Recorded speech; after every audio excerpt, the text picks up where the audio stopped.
welcome back to Live, Love, Life, and Travel. This is your girl Shamika, and if you're new here, welcome. Just to let you know, I usually upload my videos on a daily and upload my travel videos every Monday through Thursday and my free talk videos on the weekends. So if you're interested, please hit that subscribe button. So hey guys, today I'm here with Adrian, another fellow traveler. Yes, you. And I just wanted to ask him a couple of questions to get his perspective as a traveler. Yeah. So, Adrian, can you tell me what are the pros and cons to solo traveling? The pros to solo traveling is that you don't have to worry about what anybody else wants to do. You don't have to worry about getting irritated with somebody and then trying to figure out an exit strategy. Like, damn, like I don't want to kick it with this person no more. But how can I like escape this person? Yeah. I just ghost them. Oh really? Yeah, I just act like you never existed. I figure out a way. I usually figure out a nice way to go about doing it. Yeah. What else? Just the freedom and really being able to find out more about yourself because you're not bouncing ideas and concepts off of somebody else all the time. Yes, so you're more inside your own head. And with that solitude and being inside your own head, you gather and learn more things about yourself than you would if you were traveling with somebody. Yes, exactly. Oh my gosh, that's one of my favorite parts. I've learned so much about myself because, first of all, I don't have the stresses of a 9 to 5. I don't have to be anywhere. I just figuring out what I really want in life, what really makes me happy, what brings me peace, and what my outlook and how I see the world has been really fine-tuned since I've been traveling alone, and that's one of my favorite parts. Like a lot of times when I see groups traveling, sometimes it's okay to pair off with friends and travel with them, and like they'll always want to be on the go and move, and they think that I'm like sad or I'm a loner or something. And it's like I'm actually really good. I'm like so content with just being by myself, and I've gotten really good at being alone. You've gotten good at being alone? Yeah, I don't mind. Do you get lonely? No, I don't get lonely. You don't get lonely ever? No. Alright, cool. I got lonely. I have a lot of fun. When I first started traveling, within the first 4 months, like after 4 months, I miss my family, but after that, I'm like, they're there, they love me, they're not going anywhere. Yeah, they'll be alright. So what is like the downside to being a solo traveler? I would say the downside of being a solo traveler is that sometimes you don't have anybody to split costs with. So it's nice to be able to split costs with people and different things. Sometimes if you're the type of person who is either like bad with numbers or not good getting around, sometimes traveling with somebody who has those skills that you don't have, it's like you can be lazy and just be like, okay, well I'm gonna let them figure it out or whatever the case. But it's also like a good thing to be uncomfortable and to go through those things and to get lost and to go broke and figure out what you need to do because, like you said, it builds character. Yeah, that's true. Yeah, the splitting the cost thing, I think, is one of my biggest downfalls. Like, the biggest negatives for me of being a solo traveler. Like, I've been watching a lot of, because I want to go to Bali next, but after India. But, like, I've been watching a lot of people, like, groups of friends split, like, these beautiful villas. It's only, like, $100 and some a day. But, like, because they have 5 of them, they can kind of do that. So, it is. But sometimes you can have a friend that has expensive taste. And you're not on the same accord. Because I've also experienced that too, traveling with people. I start to spend more because they want certain things. And then you want to accommodate everybody because you're compromising. So, cool. So, Adrian, tell me, what places have you been to? I've been to Mexico, Nicaragua, Brazil, Cuba, South Africa, Nigeria, Senegal, Jordan, Dubai, Japan, Thailand. Alright. I'm impressed. This is where I've been to like 5 places. He's been to like the world. And I've been traveling over a year and a half. I'm a slower traveler. What is your favorite places you've been to? My favorite place that I've been to is Japan and Brazil. Japan. I want to go to Japan and Brazil. Why? Why are those your favorite? I feel like Brazil is just something very genuine about it, and like the energy and like the openness of the people. Like a lot of people would say, oh, it's dangerous for this reason or that reason, but the whole world can be dangerous for you depending on how you carry yourself. You can put yourself in bad situations. But I just feel like I gained a family there. Like it's one of those places where I went and I gained family, and no matter what every year they hit me back. They're like, "Hey, when you coming back to Brazil? When you coming back to Brazil?" That's really cool. Like, that's tight. I was able to spend like 6 months there, and I learned Portuguese, and like I really got. You learned Portuguese? Yeah. In 6 months? Yeah. Gosh. I need to like conversational. I mean, I'm conversational. I can get around in a place where nobody speaks English. Really? Yeah. I know like 6 words in Thai. I need to stuff it up. That's how I feel like that in Thailand. Like I feel like Chiang Mai is like my second home because I have friends that's based here, Farang and Thai local. Like here where I stay, this is like my little family. So I've been here for so long. Nice. They like look out for me. Like they got my back, and so I really like that. So that's cool to have that experience as you're traveling. Like you have family and friends all around the world. Like I don't like to say I'm American citizen. I'm like I'm a world citizen, universal citizen. You know, like, I can go anywhere. What about Japan? Japan was just like I love. At least from my own perspective, this might not be true for everybody else's experience, but I just pay attention to their attention to detail. So. Even like I'm really into like food, and I'm really into fashion and stuff like that. So just like seeing the way they put together different looks in terms of fashion, and seeing the way that they like somebody brings me out my food, and it's like this little cup and this little dish and this little thing, in what they're doing, and it's like all perfectly aligned. And then also the fact that they're really what's the word I want to use? Discipline? No, basically, like they're really helpful. So yeah, so if I'm lost, and they might not want to do it, but out of some type of cultural honor or like whatever you want to call it, they'll do it. Like if I'm lost and I go to a Japanese person, I say, "Excuse me, I'm lost. How do I get to here?" They'll go 30 minutes, an hour out of their way to walk me to where I need to be, and then walk away and say, "Okay, bye."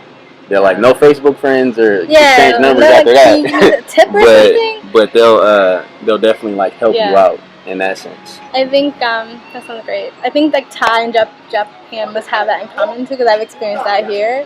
Like I've gotten lost. One time I got lost and I went to someone else's restaurant while they were busy working, and I asked them for directions. They didn't know, so I was like, oh, "Okay, that's okay." They were like, "No, wait." They called their son, they called their daughter down to like help me out. Like they went out of their way to make sure I was good before I left. And it wasn't because I was eating there, they're getting something back from me. It's just like they went out of their way. And again, you don't know if it's because of their religion, because they're Buddhist and they believe in doing good, or their culture, or if they're just good people. Yeah, but at the end of the day, I don't care what it was. Like it worked out good for me. All right, so what was your worst place that you've been?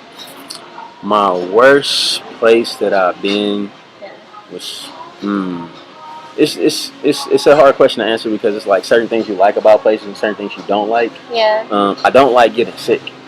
So the worst so the worst place that I've been where I got the sickest was probably India and Nigeria. So I mean I love the Indian people. Like Did you the people eat meat? that I met. Was it meat that you ate? Man, I was eating everything, so it's probably my fault. But I love food so much, so it's like hard for me to just be like, oh, food. Yeah. But you were eating street food, or I was eating everything. Yeah, everything. All right. But so but the people in India were really nice and like really helpful, and like I said, I feel like I gained a family there too, so to speak. And where else? Nigeria, I got sick there too, but. So I know that my audience is going to be wondering. You said you went to Africa. Like, how was that experience? Besides getting sick in Nigeria. So I went to Senegal. My best experience in Africa so far is Senegal. Like it was just very different from Nigeria and South Africa. It's hard to explain. You just got to kind of see it and experience it for yourself. It's the best thing that I can say. But and I went to Goree Island. I don't know if you've heard of that. It's the they said the gateway of no return is where the last place the slaves went before they left Africa. So like, and I'm part Senegalese. So when I went there, and I was like saying like, damn, like in the back of my head, somebody in my family a long time ago was standing where I'm standing right now. And so that was a pretty deep experience, and I got really deep into the food, into like the dance and stuff like that. Yeah, they know how to dance. Senegalese. I have friends from Senegal. They show me a few moves. Yeah. Okay. So that's really cool. What else? What was I going to ask you? Okay. So I've done a couple of videos about being black in Asia, Thailand, Malaysia, just traveling, period. But, I have some male audience that will say that it's because you're a woman, you had a different experience, or like, oh, they were just flirting with you, or something like that. Are they saying that they had negative experiences? Some won't. It's like there are people who've been here and didn't necessarily have negative experiences, but they might have had like some type of discrimination when it came into the corporate world, like becoming teachers here, or being discriminated against because of that reason. Or some will say, well, they because there is a rumor that Thailand or Thai people are racist, and so people will say like, they do be laughing at me racist. A little bit extra when I'll be like, man, that wasn't that funny. Like, why y'all laughing so much? But I think Thai people like laugh at Franks, period, because they think some of us are like. I don't know. They be laughing at me a little bit too, like. I don't know. There's some people who also say like, well, they have to be kind of racist because they have like a very light skin, white is right complex. Like all the creams have bleaching cream in it, and then here and within their own culture, the darker skin Thais are seen as like lower class. Or a lot of Burmese immigrants came here, and Burmese are like darker. I haven't experienced much of that at all. Like if I've experienced anything, it was from other travelers. Not the Thai people. Maybe it's because they're just tactful with if they are racist, but, which is fine. Yeah. I guess. But what have your experiences been like? In Asia, honestly, I experienced more racism inside of Africa than I have in Asia. At least overt. It wasn't overt, but it's like more visible in your face. In my face. Yeah. Like here, I don't notice it. Like if it's happening, like they just keep it to themselves. Like I don't notice it. Like I don't feel like it's hurting my travel experience. In any kind of way. And even if they did do that, it still wouldn't hurt my travel experience personally. I would just take it in stride and say, okay, I understand and whatever. But no, I think it's cool. You think it's cool? Yeah, I think so too. Like I kind of like I said, I've experienced people. The opposite. I've experienced people go out of their way to help me, and I'm like, if they're racist, why would they even care? Like, I'm in trouble. If anything, like, I've had people like want to come up to me and want to like touch my hair. I've had that. Want to take pictures with me, and I don't take it in a negative way because I feel like they're just curious. Like some people do think it's disrespectful to touch someone's hair. Yeah. But like, don't touch me, you know. Yeah. No, I'm just. I've had a couple times. It hasn't happened a lot. Like in Cambodia, a little girl came and like rubbed my skin, but she was like just as brown as I was, so I rubbed her skin back, and she didn't like it. So I was like, "See, you don't like it." So. Yeah. I didn't rub her like weird. Like that sounds weird. But oh, okay. Also, someone's learning how to drive a stick shift for the first time. Also, I feel like they're kind of a product of their environment. Like, because I've had darker skinned Thai people come to me and like show me pictures of their siblings who are lighter, and say like, "Oh, nice," like ugly. They point to themselves and say ugly. So I feel like it's just so ingrained in their mind that they may look at a darker skinned person and immediately think, okay, they're this and they're that, but they still take the time out to get to know you. They still get to take the time out to talk to you and to see maybe you aren't what they think you are. So even if they have some type of prejudice, they're not going to put up walls immediately just because you have darker skin. And I think it is, if you're American or westernized, they see it a little bit differently. In my experience, I would say the same. Yeah. Except for in Japan, like I've been there a couple times, but I haven't like made a lot of friends there. Okay. And it's like more. I think they're more like, I don't know, maybe they're more to themselves. I feel traveling, I see less Japanese people than I see like Black Americans. Like but when I do see Japanese people, they're always really, really friendly towards me. Almost like they go out of their way to talk to me amongst everyone else. And I don't know why, if it's because I'm Black or whatever. But like I always ask them about like, how is Japan? And the ones I see that travel always say like they don't fit in Japan, like because they travel and they're more like hippies and stuff like that, and so they're kind of like outsiders, or they're artists and musicians. All right, so I'm gonna wrap this up, but I want you to tell my audience. She gonna twist my hair too, because I'm gonna twist. I forgot to say hi. This is my first hair. I was like, you know how to twist hair? She was like, yeah. This is my first hair. She's talking about she gonna charge me $100. too. Now I'm just playing. I gave him the BC discount. Wait, no, is it BC Color People? No, I gave him the CP discount. So can you give my audience any advice, any last words, any wise words to give to people who are considering traveling? Or just go, because life can throw unexpected things at you, and you might have these plans, and you might think you're going to do something tomorrow, or think you're going to do something next week or next year, and you die. I don't know. But so I mean, just do it. Just do it now while you have the opportunity. You might think, oh, I need to buy this, I need to buy that, and need to buy that. The best thing to do for me, at least, is to get the idea in my head, think of a vague way to make it happen, and just go and figure out the rest along the way, because that's where I'll gain the most growth and understanding. And you can check out some of my photos. I do photography and film at one.living on Instagram. And I'll put that at the link below if you guys want to follow him. I saw some of his pictures on Facebook. They are really good, so you guys should really follow him. It's so cool you said that. Like, if any of my audience, if you guys have been following me, you know, like, he pretty much took the words out of my mouth. Like, I say the same thing.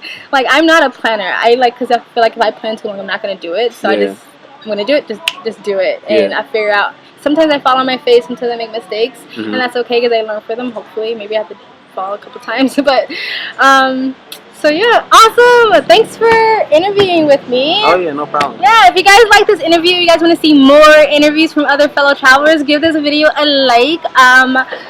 What else can I say? Okay, yeah, share this video if you want to share it.